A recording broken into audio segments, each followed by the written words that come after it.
What happens if in this crystal clear pond that you're talking about, ma'am, what if these fish from this algae-infested, worm-filled mosquito pond, what happens if those fish get taken from that pond and put into this crystal pond you're talking about? Because it's the same fish. It's the same fish. You're just talking about the pond being this. See, I love she mentioned that analogy because she's talking about the pond, the place. She's not talking about the fish in those lakes. What happens if you pick up the fish out of this algae-infested, in her words, algae-infested, worm-filled, mosquito-bedding pond, and you put them in a nice, healthy one? Are the fish still the same fish?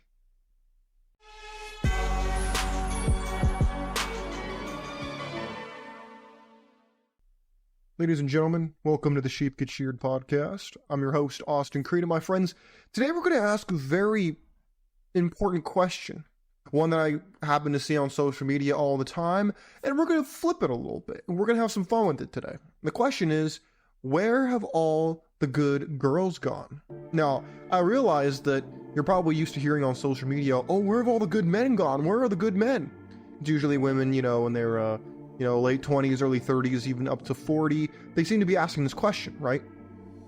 And then you look at the comment section, and the comment section's full of dudes who are like, oh, I'm a good guy, oh, I'm a good guy, or at the gym, or at church, or wherever. You get some answers that are trolly because they know what's going on, and then you have some people who are actually like, oh, look, pick me, I'm a good guy, like the classic Gump. And then what happens is they are unaware that she's not talking to them. She's talking to Chad, who happens to be a nice guy who has a nice he has a business, or he has high status, or he's good looking, or whatever, while being a somewhat nice guy. That's what we're talking about. But I'm gonna let you know what my thoughts are as this episode unfolds of where have all the good girls gone? Because this is a very pregnant question, and I think it's very important to the society we live in, because a lot of men, they love to be married. I know some friends who are married, very close ones. And it's very interesting to see this conversation unfold because everybody has an answer, but some answers are more unpopular than others. Because you will not have to look very long to find content about, oh, I want a good man. Where are the good men? I can't find them. Where are they? Where are you finding them? Where are you finding guys over 6 feet who also make a lot of money, who are nice guys? Where are you finding these men? When you really dissect this, I've made this comparison so many times, but I'll do it again before we get into the episodes for the videos I have prepared for today's show. One of the things I've identified as a metaphor for this is when you apply for a job. So let's say you're applying for a job at a corporation, okay? And you go on LinkedIn or whatever, and you look at the job says, oh, we're looking for someone who's good with the team, who is enthusiastic, who's ready to learn, the classic corporate garbage, right? Of a good team player, good communicator, gets along with people, can speak in public, whatever. It's efficient, has good time management, the classic stuff, right? And then you're ready to click on, oh, that sounds like me. Well, I fit that bill. And then you go to apply for the job, and right as you're about to click on it, you look at the fine print right below, and you say, and it says there, must have a bachelor's degree, must have 7 years of experience, must have a good recommendation, must have certain certificates. They don't advertise that up front, because if they did, then it might make them look bad. First, they want to seem like it's appealing to everybody. Everybody should just apply. But then when you dig a little bit deeper, you see things for how they actually are, and it's usually something that you don't like, and then you realize, ooh, okay. Yeah, never mind. That's what a lot of men are finding out. They hear girls on social media talking about, oh, I want a guy who's kind and caring and nice and thoughtful and loving and romantic and whatever, right? And you think, oh, I could be that guy. I'm a good enough, decent guy. My mom said I was a nice guy, and I have tons of friends, and I'm a pretty social, outgoing guy, and I care about people, the environment, all the social causes and whatever. And I think that I'm a nice guy, so women will like me, right? Oh, hell no! Then you find out that that's not you, because you don't have the look, you don't have the drip, you don't have the sex appeal, you don't have the things they're looking for that they don't talk about. That was left out of that conversation because you took everything at face value instead of digging a little deeper, and then you found out, yeah, never mind. That doesn't apply to me. So before I show the clips on today's show, I would like to invite you to answer the question: where do you think the good girls have gone? Do you think there are any good women? I'll flip the question: is there such a thing at all? And if there is, where are they? How did you find one? If you think that your girl's a good girl, where did you find her? Whatever. Let's have this conversation. I think it's very important. And I think a lot of men want to know the answer to this question, whether they're young or middle-aged or old, and everybody has their opinions, and I would love to hear it because this is a very important question for a lot of men who they don't want to fully step out. They don't want to fully go their own way. They kind of want to go their own way in certain avenues, in certain parts of their life, but on this, they still want what they think their grandfather had, or their parents had, or what they think they see on TV. They still want this dream relationship. So let me know what you think in the comments below. But without further ado, let's get into this question with this first video. People are always saying, where are the good men at? Man, where are the good women at? What the fuck is a good woman? Had you said, where are the sexy hoes at? I would say she's right here, but you didn't, so. I hope she's trolling, but gentlemen, when you peel back the layers a little bit, you'll quickly find that there are not a lot of good, quote, good women out here because women, are not really rewarded. I know you want to think that good women are rewarded. Some of them are, but a lot of good women, they're not really rewarded for being good women. They're being shown the lifestyles on social media of all these. I'm not caping for them, by the way. This is just the reality of it. I call a spade a spade. I don't care if it's in my hand or your hand. We got to call things out for what they are. Even if it goes, quote, against the, quote, manospheric line, we have to have this frank conversation. A lot of good women are not rewarded. You look at the skeezers and the talls, as I call them. It's if you look at talls backwards, you'll see the word I'm actually trying to use, but I can't use it on YouTube. When you look at these people, they're the ones that get the most attention, they get the most money, they get the most followings, they get rewarded for this ratchet bad behavior, right? And then you look at the good women, a lot of the good women are looked over because they're assumed to be skeezers and talls and everything else, okay? Now, I'm not caping for them. I'm not saying that good women aren't rewarded, period. Some are. I'm saying that most are not. And secondly, this whole myth of a good man and a good woman, people live on a fluctuating spectrum. People are not just one thing the same way forever. For example, I've met people in my life who I know one person and my friend knows the same person. And I describe that person and then my friend's like, are we talking about the same individual? Because that is not how I know them at all. Where you meet people, how you meet people, how your dynamic is will always be different. Even if it's the same person and you know that somebody else also knows, you'll know them differently depending on where you met them, how long you met them, and all these different factors. So again, I hope that woman was trolling about the last part of what she said, but she told on herself immediately with the reaction she had to that question. And speaking of reactions, gentlemen, please let me know what your reaction is to this video. This will be very interesting. This gentleman wants to come in and answer about the good man question. Let's hear what he has to say. Where are all the good women at? Like, where are the good guys? Wait. You're not by any chance talking about that girl who cleaned up after you, who cooked for you all the time, supported you, and you still ended up cheating on her. Ugh. Got it. Or that guy who got upset at you for liking all those dudes' photos, or finally left because you wouldn't stop partying with all your single friends. You're not talking about that guy, are you? Okay, just making sure. Okay, first of all, what he said at the beginning when he talked about this woman doing all these things with this guy and the guy cheating on her. First of all, this might come across as insensitive or controversial. I don't particularly care. But what I will tell you is Men cheating versus women cheating are not the same thing. That's number one. Number two, most men would lop off their left nut for what that dude just described. So for a man to give it up, most dudes who would even get that scenario, much less pass up and throw that away, are men at the very top of the pyramid of the social order, okay? We're talking rich guys, handsome and rich guys, guys with status, money, and looks. Like, we're talking the cream of the crop guys. The cream rises to the top, if you didn't know that. If you look at milk, cream always rises to the top. I know if you only had pasteurized $5 milk from Walmart, you probably don't know that because you don't never seen milk with cream in it before.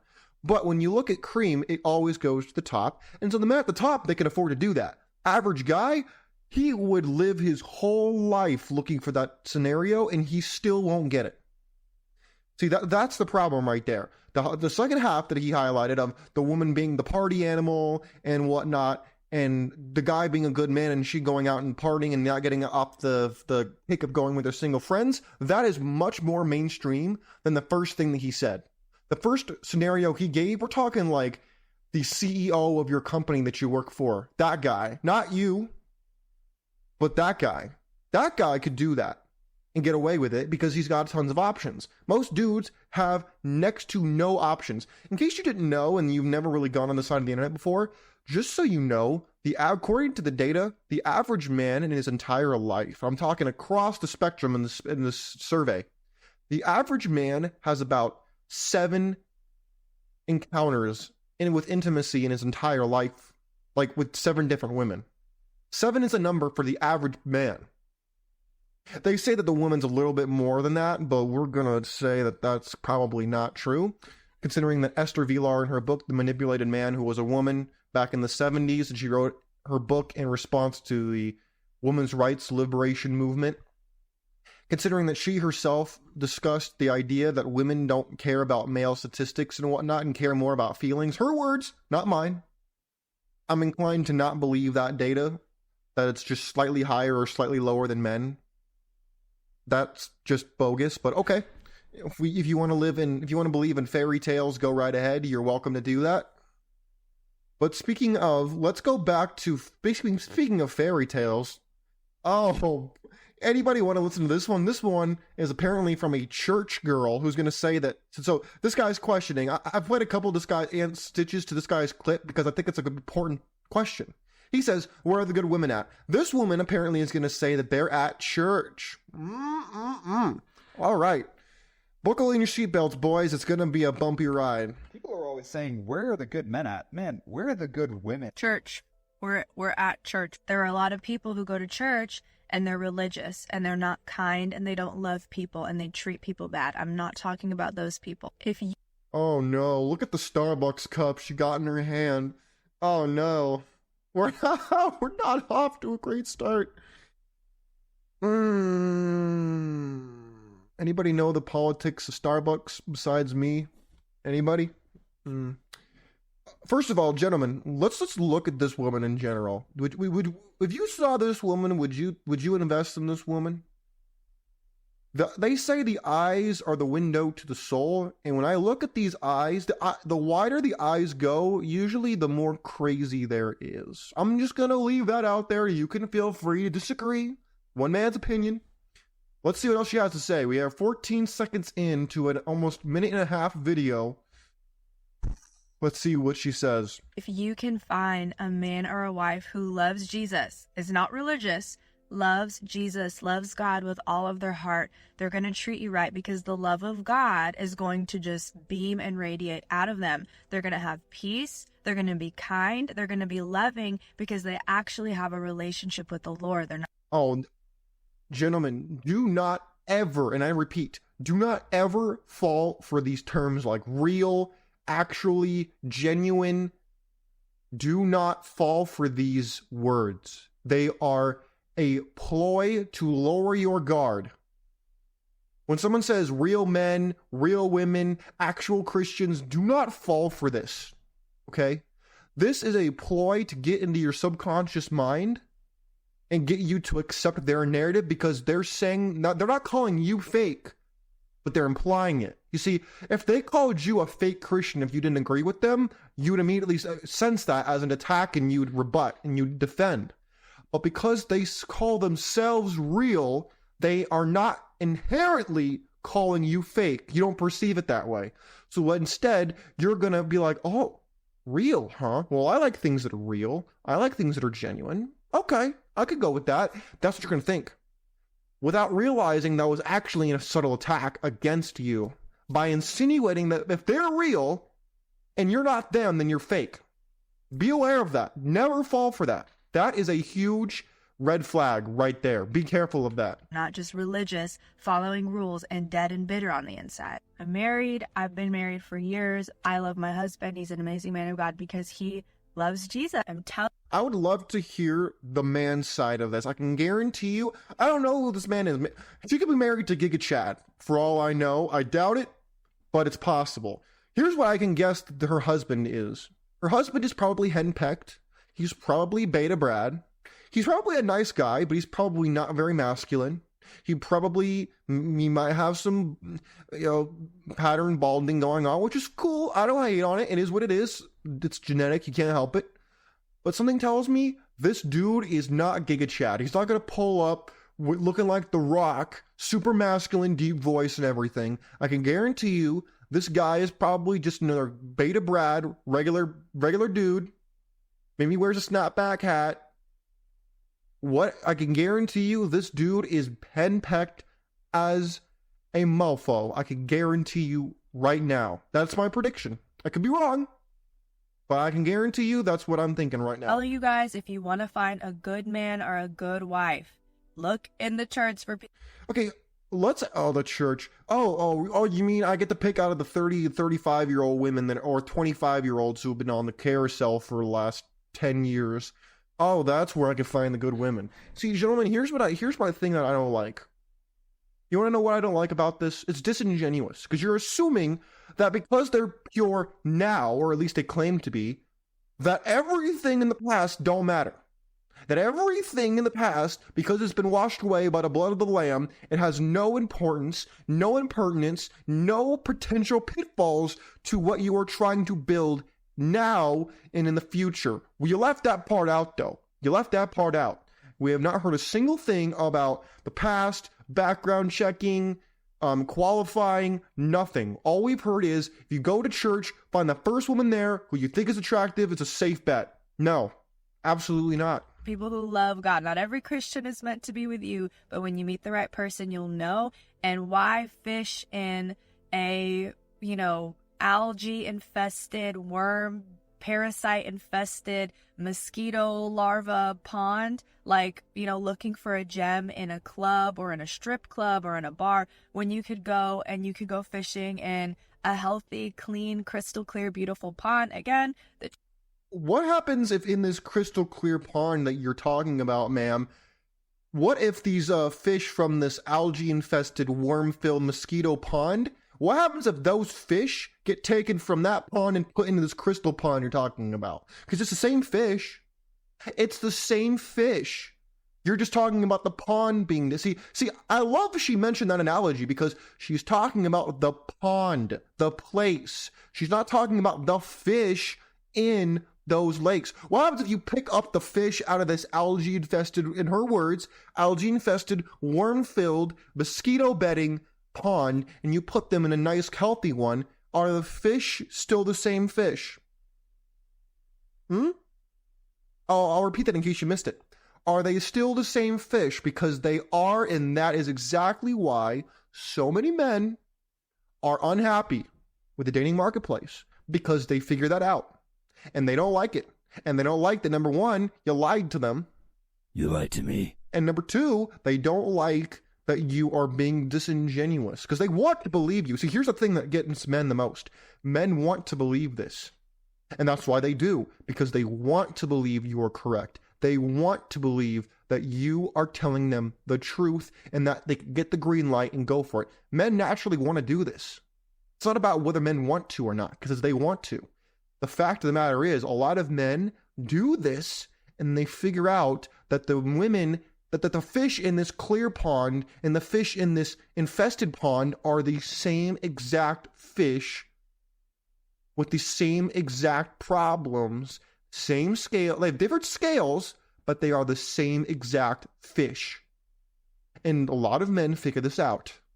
By hook or by crook, through mistakes or through learning from others, they learn this and they get mad or they check out. And this is why what you're saying is extremely disingenuous. And I would love to see your husband and to hear what he has to say. Because to me, I get one look at this guy and I can immediately know everything that I need to know. I might even go look for him right after this. Church isn't perfect, but your pool of options is going to be people who are trying to better themselves and grow in their relationship with God. It's just wiser. Gentlemen, how many of us actually... wait a minute. Do I want to do this? I think I want to do this. Gentlemen, here's what we're going to do. We're going to go and look for this woman's husband. I can't wait to see who this dude is. Is he on her channel?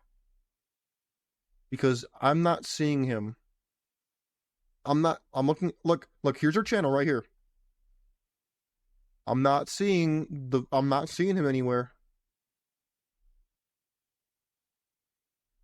I'm not seeing the husband. Where's the husband at? I'm not seeing him.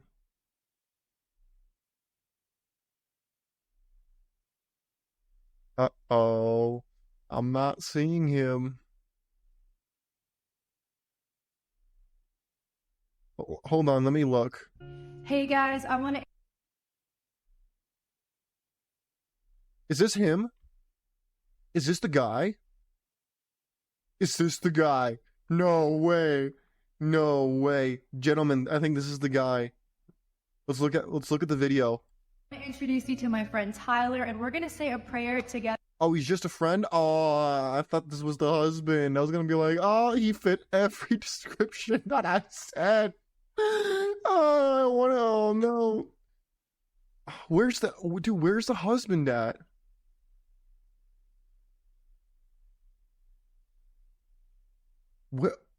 Why is he not? He's nowhere to be found, bro. She was bragging about her husband, and now I can't find him. I can't find this dude anywhere.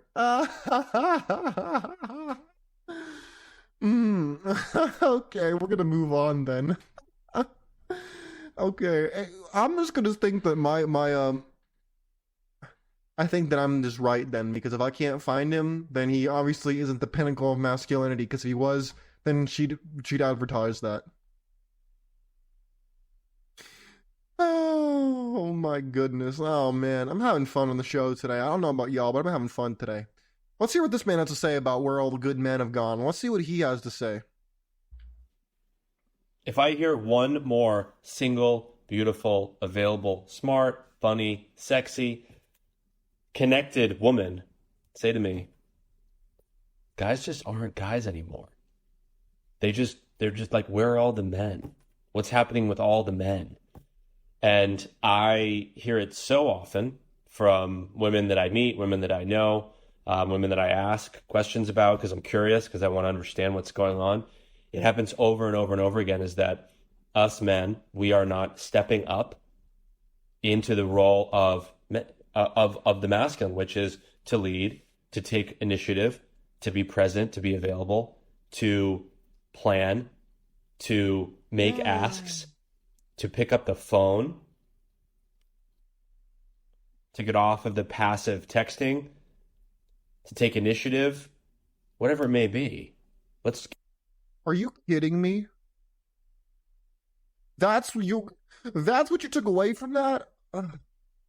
No, sir. The reason why they're not finding these, quote, good men is because they're not looking for good men. They're looking for good Chads, good Tyrones, good Pookies. That's who they're looking for, good Ray Rays. They're not looking for good average dude, good average Dave, good average Joe, good average Tim. They're not looking for him. Because if they were, they would have found him 10 years ago, but they didn't. Because they're not looking for him. See, this is the problem, gentlemen. Let's go back let's go back for a second. Look at this guy right here. He looks like he's a nice guy, masculine guy, caring man. But here's the issue. He has not seen what he doesn't want to see, which is that it is not the men's fault. It is the fact that women want what they can't have. And a lot of men can't be the guy that they want because it's just not in their genetics. Or by the time that they are that guy, they realize, wait a minute, I am that guy now. Why would I settle for you? Now I can have as many women as I want. Why in the world would I choose you? And then they sit there like Bugs Bunny tweaking, and they can't answer the question. Because a lot of the same women want the same dudes. Look, we all know this. A lot of the women want the same dudes. And the same dudes at the very top who could pick from all these women, they do. And they don't have to commit. Now, should they? Well, that's not really part of the question now, is it? It's not about what they should do. It's about what happens. Because, look, this is the unfortunate reality we're living in. And this is why when I ask the question of where all the good women at, they're not looking for the good men. They're looking for good chads. Now, is it possible we can turn this around? Well, I don't think people have the guts to actually do what would need to be done. And you can never get rid of hypergamy in general. You can't. It's always been around. This is not a new phenomenon. It's been around since the beginning of time. However, your pool is now bigger than it's ever been. Gentlemen, if you want to find a good woman, you're hard-pressed to even find that if it exists at all. It's what we refer to as a unicorn. The reason we say that is not because we like the My Little Pony or we don't like horned horses. We say that because they don't actually exist. It's a front. It's the same thing as the game guys pretending to be really strong and caring and charming dudes when a lot of them are just goofies and lames. We're just trying to get some action. It's the same thing. Women get the commitment, they play the role that they think you want until they get what they want, and then they show you who they really are, and you're like, oh shoot. That's how it works, man. I'm sorry. I wish I could sit here and tell you, if you want good women, just go here or just go there, but it's not simple like that. If it was, everybody would do it, the divorce rate would go down, we wouldn't have this issue. But guess what? Women are the ones filing the divorces because they're the ones that gain the most by doing so, and the men are not filing the divorces because they just aren't. There's no benefit in them doing it. They only stand to lose. But gentlemen, if you disagree with me and you think that I'm wrong, maybe you married your wife in church or whatever it may be, feel free to let me know, because at the end of the day, we all have different opinions and different ways of approaching this topic, and I'd love to hear them. My friends, in the meantime, you take care of yourselves, do your own research. Please feel free to share your story or your thoughts below. And if you like the video, you know what to do. I'll see you next time. Peace.